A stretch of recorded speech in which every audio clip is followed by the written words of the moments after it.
Enillwyr Gwobr goffa, so Brynner Jones, Michael ac Ella James. Enillwyr lleol yma Sir Frycheiniog, llongyfarchiadau mawr. Many, many congratulations.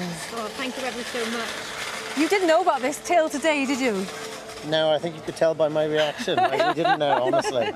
So what does this recognition mean to you then?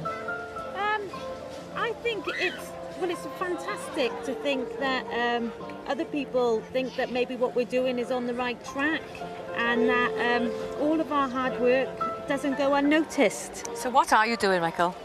Well, we're quite a high hill farm, but we're breeding a couple of pedigree flocks, blue-faced Leicesters and Texels, and doing okay in them, I think.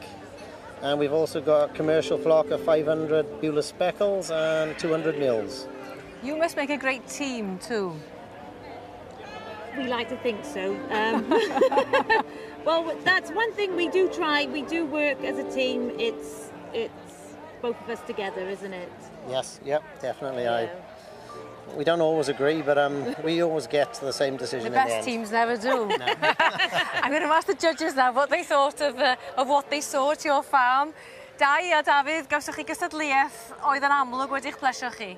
O, cystadleuaeth ffantastig wedi gwir.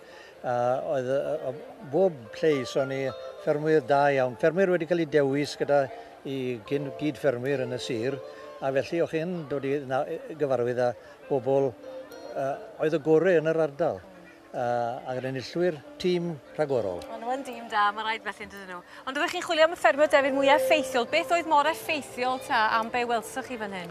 Wel, oedd y tri oedd wedi dod y ffainal, ond o'n bobl ifanc, fe hynny'n neis gweld.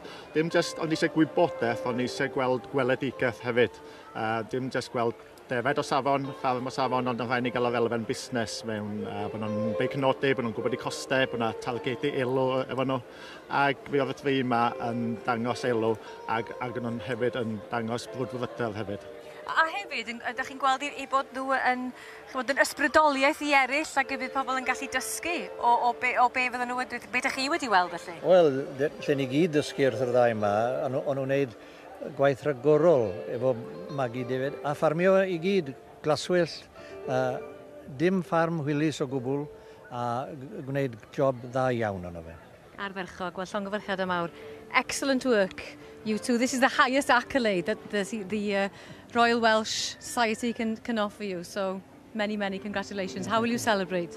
Can I just say, could we not dedicate this to Ella's mother that passed away 18 months ago? Oh. Yeah. That's very nice. Was she a part of the team, or was she an inspiration in any way?